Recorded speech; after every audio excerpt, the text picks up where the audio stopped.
What's the first thing that comes to mind when someone asks you to picture a king or queen? A stereotypical king or queen, like the ones you'd see in cartoons.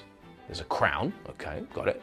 Maybe an orb, a scepter, okay. And there's a good chance that your king or queen is probably also wearing this long, white, spotted robe. You know which one I mean, the one that looks like someone's turned a Dalmatian into a cape. What's that all about? Well, that, ladies and gentlemen, is called ermine, which is far from being any ordinary fur. It was a symbol of power and prestige for centuries, kind of like how the Romans viewed purple as an imperial colour. But where exactly did the idea of these ermine robes come from? What exactly made them so exclusive, so royal, so prestigious? My name's Aydan Woodward, and today we'll be diving into the story of a fur that crowned empires. So, let's start with the basics. What exactly is ermine? Long story short, an ermine is kind of like a sleek weasel that's quite common in Europe, in Asia, and even in North America. Most of the year, ermine fur has a more common brown colour, but in winter, the ermine suffers a transformation. It becomes as white as snow, except the tip of its tail, which stays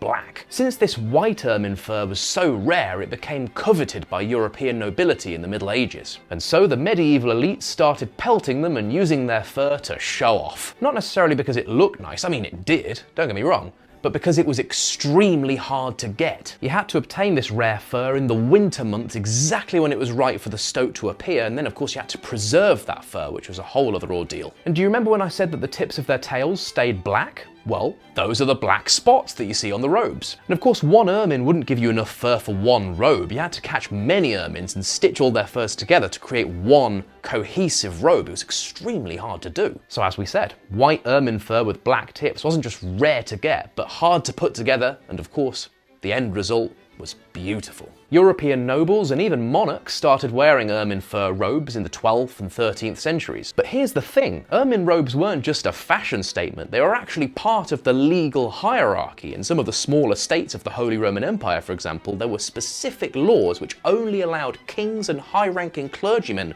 to wear these ermine robes. And in medieval England, members of parliament started wearing ermine robes. Even today, members of the House of Lords have ermine-lined robes. Back in those days, a common symbol of status was actually the number of tails that were stitched into your robes. More tails, more importance. And of course, let's not forget that ermine fur makes a very special appearance for English coronations. Ermine came to be seen as a symbol of purity and incorruptibility, even though it didn't exactly work, did it, on many of the kings of England? Henry VIII, I'm talking to you. What many people don't seem to know as well is there actually is a myth behind ermine fur. Back in medieval Europe, people firmly believed that ermines would rather die than dirty their pure white coats. If the animal was ever being chased by a bigger predator and happened to stop right at a mud patch, it would rather be killed by the predator than dirty itself in the mud. Of course, none of this is actually factual, but it did serve a purpose for the people at the time, as a moral story, as a story of virtue and moral cleanliness. So as you can imagine, a mythological story like this about honour and virtue would prove super appealing to royalty at the time. Medieval monarchs, who of course ruled by divine right, absolutely loved this symbolism. They used it all the time to show that they were pure, that they were just, honourable kings and queens. A 10 out of 10 PR campaign, if you ask me.